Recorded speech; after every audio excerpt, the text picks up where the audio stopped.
Bonjour à tous. Alors cette vidéo aujourd'hui, elle va être tout simplement pour parler des conséquences de ce qui se passe depuis 2 ans.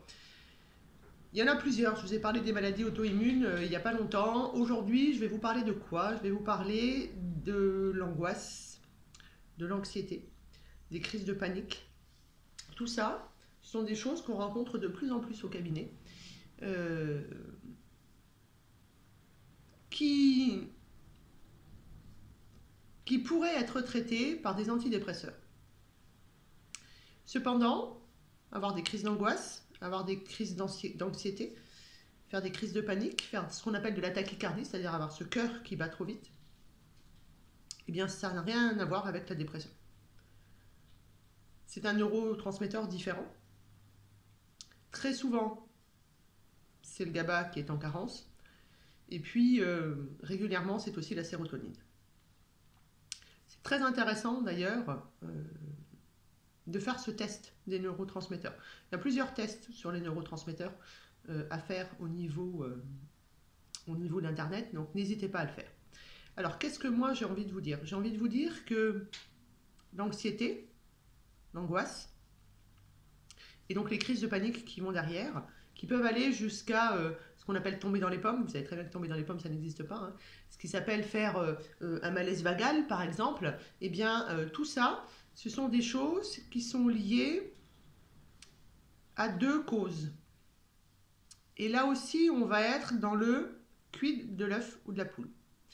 C'est-à-dire que mon cerveau, je vous l'ai dit, a besoin de 3 choses pour vivre correctement. Il a besoin de sucre, il a besoin de bons gras et il a besoin d'eau. C'est-à-dire que mon cerveau, c'est 80% d'eau. Si vous ne lui apportez pas ça, il ne va pas penser correctement et il ne va pas vous aider correctement. Et surtout, il ne va pas vous écouter, il ne va pas vous entendre. Là-dessus, on rajoute que notre cerveau est protégé par une barrière hémato-encéphalique, c'est-à-dire que logiquement, dans le cerveau, ne doit rentrer que des choses qui lui veulent du bien. Donc vous avez une triple porte. Au niveau de cette triple porte, vous avez des gardiens qui empêchent que ça rentre à l'intérieur. Comme dans les boîtes de nuit. Pardon. Et qu'est-ce qui fait que ce gardien, il est là et il fait son job correctement? Eh bien, c'est mon premier cerveau qui est là en bas.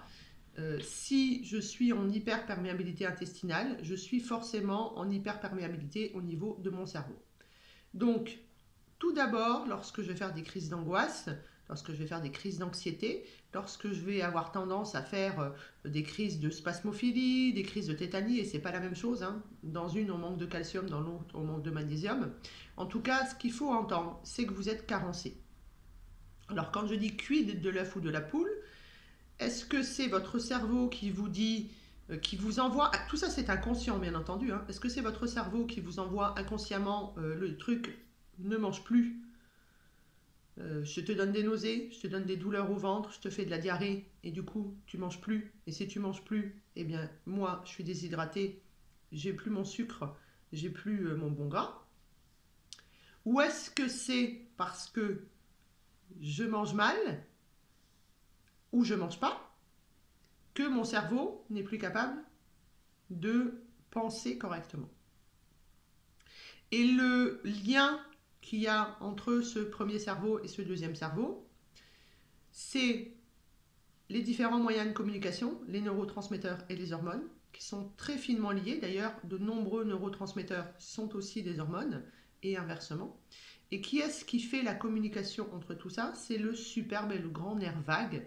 Ce nerf vague qui est là en étant le patron du parasympathique. Donc le parasympathique, c'est le système nerveux qui va éteindre le feu du sympathique. Alors, pour se sortir de ces angoisses, de ces anxiétés, de ces crises de panique, de ces non-envies de faire quelque chose, du fait qu'on soit en train plutôt de procrastiner, eh bien il va falloir prendre ce cercle vicieux et se dire par quelle flèche je vais commencer. Parce qu'il va falloir casser ce cercle vicieux. Il va falloir, entre guillemets, guérir. Et comme je vous le disais récemment, la guérison, elle est longue et elle peut être douloureuse. Il va falloir, comme on dit chez moi, se bouger le cul Et c'est pas toujours facile quand on est carencé, déminéralisé et déshydraté. Seulement, c'est en faisant chaque jour un petit peu que vous allez vous en sortir. Certaines personnes disent que ce qui se passe aujourd'hui, c'est du burn-in pour tout le monde. C'est-à-dire que, je vous laisse retourner voir la vidéo sur le stress. On a le stress aigu, le stress chronique, qui est l'adaptation.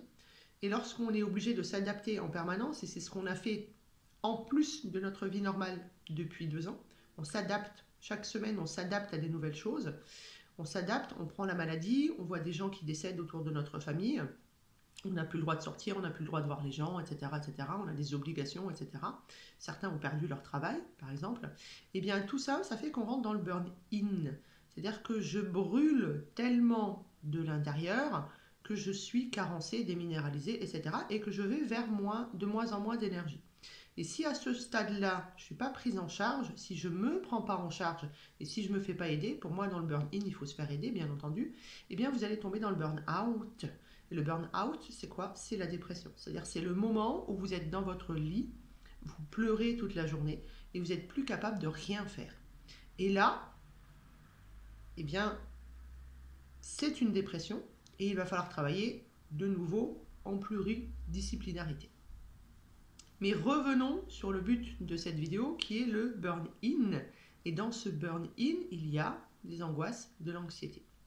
Alors, là aussi, pour sortir de ce cercle vicieux, eh bien, on va faire plusieurs choses. Tout d'abord, on a compris que notre cerveau avait besoin de bons gras, d'eau et de sucre.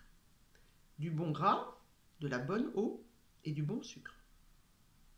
Donc ça veut dire pas de bonbons, pas de chocolat, etc., etc. Pourtant, quand on n'est pas bien, c'est plutôt ce qu'on a envie de manger. Mais ça ne marche pas. Ça fait de l'hyperperméabilité intestinale et du coup, vous avez toutes les cochonneries qui montent dans le cerveau et vous allez aller de plus en plus mal. Donc, à fond sur le bon gras. Et là, je prends une complémentation. Je prends des super oméga 3. Très important. Ça peut être de l'huile de krill, ça peut être des... En tout cas, c'est EPA, DHA. Hein, la cuillère d'huile de colza, elle va plus suffire à ce stade-là. Donc, je vais à fond sur les oméga 3. Si j'ai tendance à être oxydée, c'est-à-dire que j'ai tous les signes du stress oxydatif. J'ai beaucoup de rides, j'ai une peau qui est très blanche, j'ai des taches sur la peau, tous les signes de vieillissement prématuré, ça peut être du diabète aussi, etc., etc. Mais il va falloir prendre des antioxydants pendant que vous prenez vos super oméga 3, parce que sinon vous allez oxyder les oméga 3 et du coup, qu'est-ce qui va se passer? Et bien derrière, ils vont servir à rien du tout. Okay. Donc je bois de la bonne eau, ça vous vous souvenez, si c'est de l'eau du robinet, c'est de l'eau qui va être très bien filtrée. Si c'est de l'eau en bouteille, eh bien ce sera de l'eau où il y aura un résidu à sec qui sera inférieur. Alors moi je dis à 180 parce que c'est déjà pas mal, ça vous permet de prendre de la cristalline par exemple. Et puis bien entendu on va manger du bon sucre, donc un peu de fructose, et puis on va manger des légumes qui contiennent du sucre, mais on va manger aussi des pommes de terre, de la patate douce, etc. Tout ça, ça va amener du sucre. En fait, il y a du sucre partout dans notre alimentation. Okay. Et puis, puisqu'on parle de cerveau, on parle de neurotransmetteurs, hein, je vous ai parlé de neurotransmetteurs et d'hormones, et bien il va falloir amener des protéines de qualité pour pouvoir faire des neurotransmetteurs. Et ce que je retiens aussi pour travailler sur ces neurotransmetteurs, c'est qu'il va me falloir, entre guillemets, des cofacteurs, puisque les neurotransmetteurs, ils sont issus de cascades multiples qui ont besoin de magnésium, qui ont besoin de fer, qui ont besoin de vitamine D, qui ont besoin pour certains de la vitamine C, etc., etc. Donc là aussi, ça veut dire qu'il va falloir que j'ai une alimentation équilibrée. Et ça, vous l'avez bien compris, vous le savez déjà. Là-dessus, je rajoute qu'on a parlé du système parasympathique, qu'il va falloir faire taire ces angoisses et cette anxiété. Et on a un moyen très simple de le faire, c'est en travaillant justement sur le lien entre le premier et le deuxième cerveau, c'est-à-dire sur ce nerf vague, sur ce nerf numéro 10, sur ce nerf le plus important du système parasympathique. Et pour ça, eh bien, il y a les différentes manières de respirer, puisque votre nerf 10, il est branché ici, au niveau de votre plexus solaire, au niveau du diaphragme, juste sous les poumons. Et lorsque vous allez tirer sur ce nerf, eh bien, vous allez envoyer des informations à votre cerveau qui va vous donner des endorphines, des endomorphines, de l'ocytocine, de la DHEA, de la sérotonine, de la mélatonine, du coup, etc., etc., mais aussi de la nandamine et tout ça. Donc, je prends soin de mon cerveau, je respire. Ensuite, il va falloir que j'ai un sommeil de qualité. Vous comprenez bien que si vous ne faites rien de la journée, le sommeil ne sera pas de qualité. Vous n'aérez pas votre cerveau, vous ne faites pas bouger votre corps, donc vous ne brûlez pas de calories, donc vous n'êtes pas fatigué. Alors pour retrouver un sommeil de qualité, c'est là où je dis qu'il va falloir se botter les fesses, et même si au début on a du mal, il va falloir bouger, il va falloir sortir. Ça peut être faire des étirements, ça peut être juste faire le tour de la maison, ça peut être faire 5-6 allers-retours sur votre balcon. Là aussi, ce qui est important pour gérer ces angoisses et cette anxiété, c'est de partir, entre guillemets, de toutes ces zones qu'on gère avec les chiffres. Normalement, on commence à perdre du poids. Normalement, on se dit il faut que je fasse ça pendant 3 minutes, il faut que je fasse ça pendant 5 minutes, il faut que je prenne tant de pilules, il faut... Non, oubliez tous les chiffres et essayez petit à petit. En fait, je dis à mes consultants toujours, j'aime beaucoup cette fable de La Fontaine entre la tortue et le lièvre. Et bien moi, je suis une tortue huineuse. Je préfère qu'on y aille petit à petit plutôt que de faire tout très vite, de faire le 0-180 comme je vous dis toujours, et de finalement s'effondrer avant la ligne d'arrivée. Donc petit à petit, tous les jours, je vais rentrer peut-être 1 minute de respiration, peut-être 1 minute où je vais marcher sur mon balcon. Et puis le lendemain, ça sera 3 minutes, et puis ça sera 5 minutes, et puis un jour, ça sera 15 minutes, un jour, ça sera 30. L'important, en fait, quand vous faites des angoisses, de l'anxiété, des crises de tachycardie, des carences, du coup, alimentaires, des carences aussi sur le sommeil, eh bien, ça va être d'être patient. Et puis, vous êtes dans un cercle vicieux qu'il faut que vous transformiez en cercle vertueux. Alors, pour ça, on va s'aider de plantes. On va s'aider de plantes à partir du moment où vous aurez fait le test de neurotransmetteurs pour savoir quels sont d'ailleurs les neurotransmetteurs qui sont en carence pour pouvoir vous donner les bonnes plantes au bon moment. Si par exemple vous êtes en carence de sérotonine, la plante la plus connue c'est la griffonia, le fameux HTP, eh bien la griffonia, on va la prendre à 17h et puis plutôt le soir en allant se coucher. Si maintenant on se dit que vous êtes plutôt en carence d'énergie, vous êtes plutôt pas top sur l'acétylcholine et vous êtes vraiment plutôt dans l'angoisse costaud en fait, où vraiment vos crises de panique et tout ça sont très importantes, on pourrait par exemple partir sur de la rhodiola. Et bien la rhodiola, c'est quelque chose qui va vous donner du dynamisme. Et la rhodiola rosea, qu'est-ce qu'on va faire? On va la prendre plutôt le matin et à midi. Mais on pourrait très bien aussi faire un mixte, une synergie, et prendre plusieurs plantes, et notamment des plantes adaptogènes. Alors il n'y a que 3 plantes dans le monde de la phytothérapie qui peuvent être appelées adaptogènes. C'est donc Rhodiola rosea et le thérocoque et la schisandra. C'est les seuls 3 qui sont adaptogènes, les autres vont être adaptatives. Et on fait bien la différence en phytothérapie. Donc on peut prendre quelque chose aussi où il y a de la synergie. Mais là aussi, pour que ça marche, il faut un certain nombre de milligrammes. Donc peut-être que dans votre synergie, il n'y en a pas assez et qu'il va falloir prendre cette synergie plus quelque chose d'autre en plus. En tout cas, là-dessus, on va aussi ajouter des tisanes. Parce que la tisane, c'est vraiment top. Ça marche très bien. Si vous prenez 3 tisanes par jour, ça a vraiment un effet tout aussi important que si vous preniez des compléments alimentaires sous forme de gélules. Et vous savez que moi, je préfère les suspensions buvables puisque ça va directement dans le sang. Donc, cette prise en charge, elle va être sur votre alimentation, bien entendu. Et au départ, peut-être que ça va être compliqué puisque le corps, il n'a pas envie.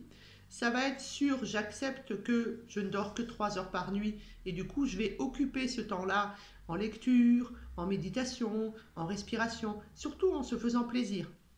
Vous pouvez regarder un film cucu à la télé, entre guillemets, alors cucu, pas de fesses, hein, un film genre les films de Noël, etc. Mais ça vous fait du bien, d'accord? Revoyez une belle histoire d'amour, par exemple, si c'est ce qui vous branche, etc.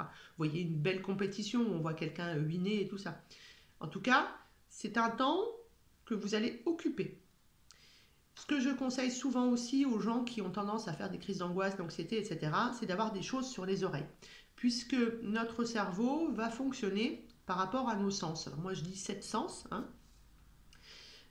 Eh bien, il va falloir que je le leurre, ce cerveau. Et pour le leurrer, eh bien, je vais lui mettre quelque chose dans les oreilles. Parce que du coup, le son va être important et je vais être obligée de me concentrer là-dessus. Et ça va être difficile pour moi de ruminer.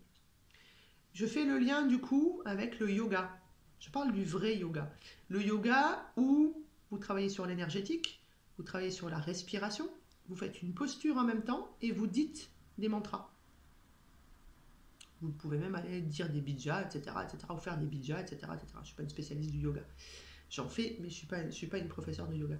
Donc, qu'est-ce qui se passe quand vous devez réfléchir à la respiration monte dans un sens, descend dans un sens. Je dois tenir ma position. Je dois faire le Om ou le Ram ou le Vam ou le Lam, etc., etc. Bien, votre cerveau, il ne pense plus. Et c'est ça qu'il va falloir faire. En fait, pour sortir de ce cercle vicieux, il va falloir couper la chic à votre cerveau. Donc, il faut vous occuper la tête, les mains. Ça peut être faire du tricot, ça peut faire de la peinture. Ça peut être le moment où, même si vous le faites doucement, vous remettez de l'ordre, par exemple, dans votre maison, vous repeignez un mur, etc., etc. En tout cas, il faut vous occuper pour que votre cerveau arrête de penser à votre place. On est OK, tout ça, ça se fait de manière inconsciente. Vous, vous avez envie de guérir, mais je vous l'ai dit, la guérison, elle est longue. Donc, je fais tout ce qu'il faut pour boire de l'eau de qualité. Je prends beaucoup d'oméga 3. Je prends des aliments riches en sucre de qualité. Il est bien entendu que j'évite de manger des choses qui ne sont pas bonnes pour la santé. Donc j'évite la malbouffe, j'évite de trop cuire, bien entendu. Tout ça, ça se fait en fonction de votre tempérament. Et puis, je vais mettre de l'activité. Je vais faire travailler mon cerveau. Et je vais sortir de tous les carcans, des chiffres, des obligations, des routines qui nous sont imposées par la société. Sortir de cette période de burn-in, c'est long, parce qu'il vous a fallu beaucoup de temps pour y rentrer. Vous vous en êtes pas rendu compte, bien entendu. Et bien pour en sortir, ça va être tout aussi long. Et vous allez vous aider d'une consultation chez quelqu'un qui a l'habitude. Pourquoi pas d'aller voir une psycho ou une sophro par exemple, ou aller faire une séance d'hypnose. Pourquoi pas aussi retrouver, parce que je pense aux neurotransmetteurs, le bonheur de se faire toucher, de se faire masser. Ça peut être une réflexologie plantaire, ça peut être une réflexologie palmaire, ça peut être de l'access bar, ça peut être un massage. Pourquoi pas un massage énergétique d'ailleurs, comme ça on travaille sur tout en même temps. Ça peut être regarder une séance de yoga par internet par exemple pour commencer, etc., etc. En tout cas, il faut agir sur toutes les choses en même temps en le faisant doucement parce qu'on préfère être une tortue huileuse qu'un lapin qui perd devant. Et on va s'aider de plantes, de compléments alimentaires, on va s'aider de tisanes en plus de tout ça. Et puis, si on est encore plus courageux, on peut très bien appliquer ce qu'on appelle les lois de l'hormèse. Alors ça se fait doucement, ça se fait aussi sous conseil. On peut très bien faire douche chaude, douche froide. On peut mettre un pied dans un bain chaud et puis un pied dans un bain froid, par exemple. On peut mettre nos coudes dans du froid, etc., etc. Puisque tout ça, ça va réinitialiser votre cerveau.